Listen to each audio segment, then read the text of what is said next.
Hello student. आज हम 9 कक्षा की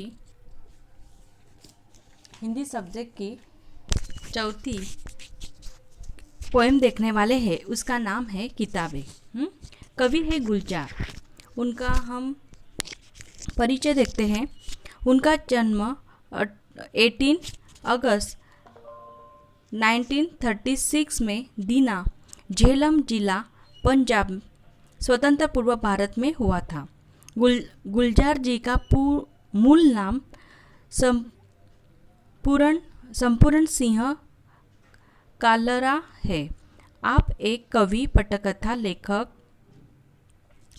लेखक, फिल्म निर्देशक, नाटककार होने के साथ साथ हिंदी फिल्मों के प्रसिद्ध गीतकार हैं।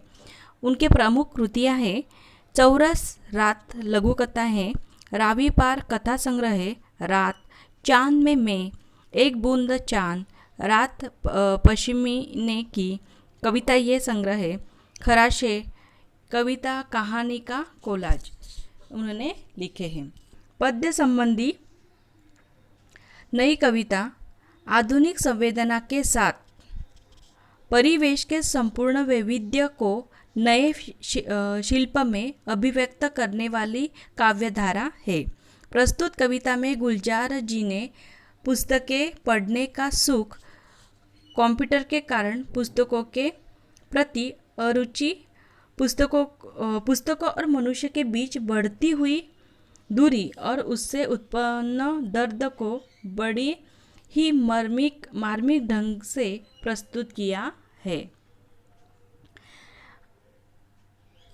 इस कविता में हम देखते हैं फिर, किताबें झांकते हैं बंद अलमारी के शीशे से, बड़ी हसरत से तकती है। महीनों अब मुलाकातें नहीं होती जो शामें उनके सोहबत में कटा करती थी, अब अक्सर। कभी क्या अभी क्या झांकती मतलब छिपकर देखना। अलमारी मतलब कबर्ड।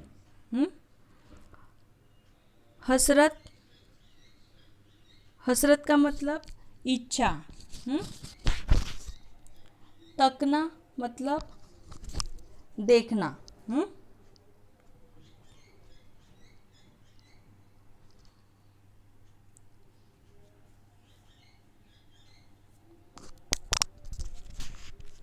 तो मुलाकातें का मतलब है भेंट। मेल मतलब मिलाप। शीशा या कांच। शाम को क्या, संध्या, इवनिंग कहते हैं। तो कवि कहते हैं कि आजकल किताबें अलमारियों में बंद पड़ी है। ये किताबें हमें अलमारियों के शीशों से बड़ी उम्मीद से ताक रही है कि हम उन्हें पढ़ें और उन्हें आदर दें। पहले कई शामें इनकी संगत में गुजर जाती थी, अब तो महीने गुजर जाने पर भी कभी मुलाकात ही नहीं होती। अब वे अक्सर अलमारियों में ही कैद रहती है। अभी क्या है कि सब लोगों का जो पहले क्या पुस्तकें पढ़ते थे सब। अभी वो पुस्तक पढ़ने अब कम हो गया है। तो आगे देखते हैं। गुजर जाती है कंप्यूटर के पर्दों पर, बड़ी बेचैन रहती है किताबें, उन्हें अब नींद में चलने की आदत हो गई है। जो कदरें वो सुनाती थी कि जिनके सेल कभी मरते नहीं थे, वो कदरें अब नज़र आती नहीं घर में, जो रिश्ते वो सुनाती थी। अभी क्या है, कदरे का मतलब क्या है, मूल्य। देखो, कंप्यूटर के पर्दों पर मतलब जो कंप्यूटर की स्क्रीन है, उसे कहा जाता है कदरे मतलब मूल्य। बेचैन मतलब व्याकुल। सेल मतलब कोशिका मतलब बिक्री। तो कवि कहते हैं कि अब हमारी शामें कंप्यूटर के पर्दों पर गुजर जाती हैं।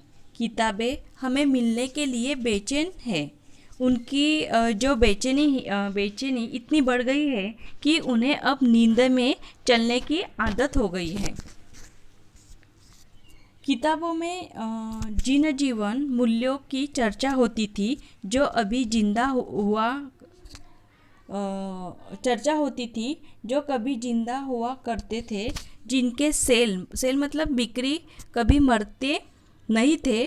कंप्यूटर के पर्दे पर वे बातें अब नज़र नहीं आती है। रिश्तों नातों की जो अहमियत उन किताबों में थी, अब वे घर में नज़र नहीं आती। तो आगे देखते हैं।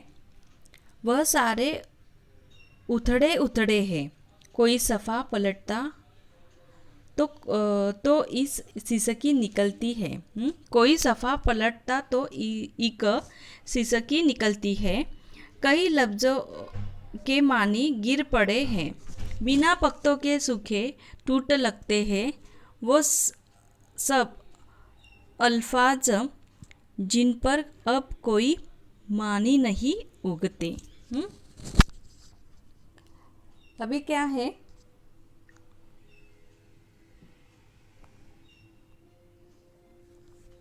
देखो।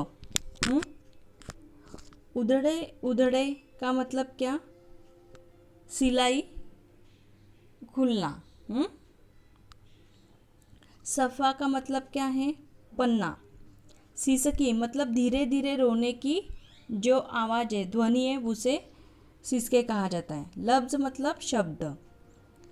मानी का मतलब अर्थ।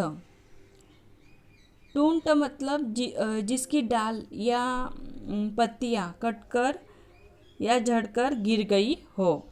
अल्फाज मतलब शब्द। तो देखते हैं। गुलजार जी कहते हैं कि रिश्तों की ताकत खत्म होते ही ये किताबें महत्वहीन हो गई है। इनके बिखरे पन्ने इनकी दयनीय स्थिति की साक्षी है। पन्ना पलटने पर एक आह निकलती है। कई शब्द अपने अर्थ खो चुके हैं। अब वे खोखले शब्द सारहीन लगने लगे हैं। इनकी दशा बिना पत्तों वाले ढूंढसी हो गई है। ढूंढसी मतलब जो बिना डाल के पत्तियाँ क्या ढूंढसी हो गई है। जिस तरह ढूंढ पर पत्ते नहीं उगते, उसी तरह अब ये शब्द निरर्थक और बेमतलब हो गए हैं। समझ में आया? आगे की पोएम हम बाद में देखते हैं। ठीक है, बाय।